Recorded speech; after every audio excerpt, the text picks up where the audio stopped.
Hello, and welcome back to Reading Realm Adventures. Today, we are reading Room on the Broom by Julia Donaldson and Alex Scheffler. Room on the Broom.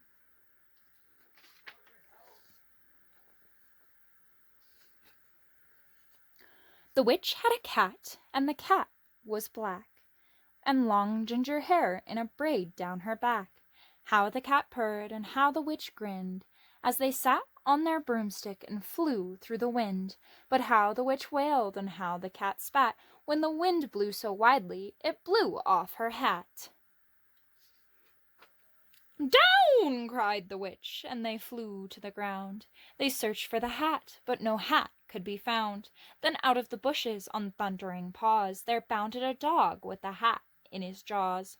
He dropped it politely and eagerly said, as the witch pulled the hat firmly down on her head, "I am a dog, as keen as can be. Is there room on the broom for a dog like me?"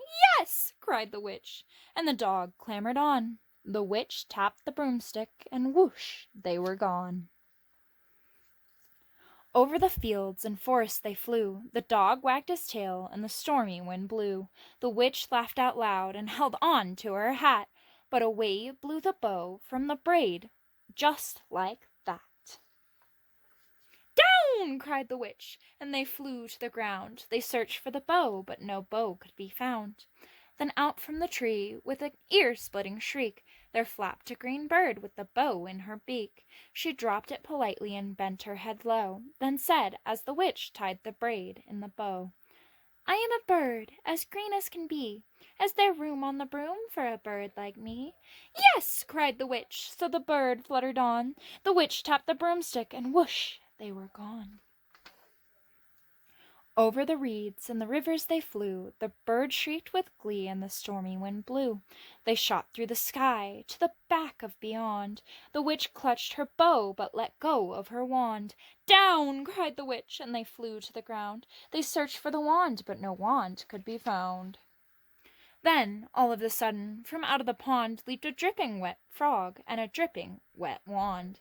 He dropped it politely, then said with a croak, as the witch dried the wand in the fold of her cloak, "I am a frog, as green as can be. Is there room on the broom for the frog like me?" "Yes!" cried the witch, so the frog bounded on.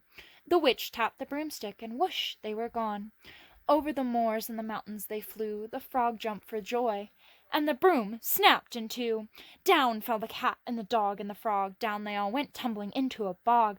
The witch's half broomstick flew into a cloud, and the witch heard a roar that was scary and loud. "I am a dragon, as mean as can be, and you, witch, look like good supper to me."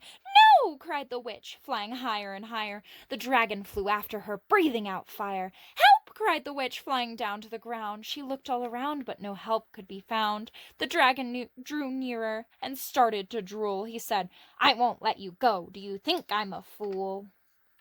But just as he planned to begin his feast, from out of a ditch rose a horrible beast. It was tall, dark, and sticky, and feathered and furred, and it had 4 frightful heads and wings like a bird, and its terrible voice, when it started to speak, was a yowl and a growl and a croak and a shriek. It dripped and squelched as it strode from the ditch, and it said to the dragon, "Buzz off, that's my witch." The dragon drew back and started to shake. "I'm sorry," he sputtered. "I made a mistake. It's nice to have met you, but now I must fly." He spread out his wings and took to the sky. Then down flew the bird, and down jumped the frog, and down climbed the cat, and phew, said the dog. "Thank you, oh thank you," the grateful witch cried. "Without you I'd be in that dragon's insides." Then she filled up the cauldron and said with a grin, "Find something, everyone, throw something in." And so the frog found a lily, the cat found a comb, the bird found a twig, and the dog found a bone. They all threw them in, and the witch stirred them well, and while she was stirring she uttered a smell. Iggity, ziggity, zaggity, zoom! And out rose a truly magnificent broom, with seats for the witch and the cat and the dog, a nest for the bird, and a pool for a frog. Yes, cried the witch, and they all clambered on. The witch tapped the broomstick, and whoosh, they were gone. The end. All right, friends, that is day 22. We will be coloring this little spider in this room here. I'll be right back shortly. All right, we are back with day 22 colored. Join us again tomorrow for day 23. Thank you for watching, and if you enjoyed the video, don't forget to like and subscribe.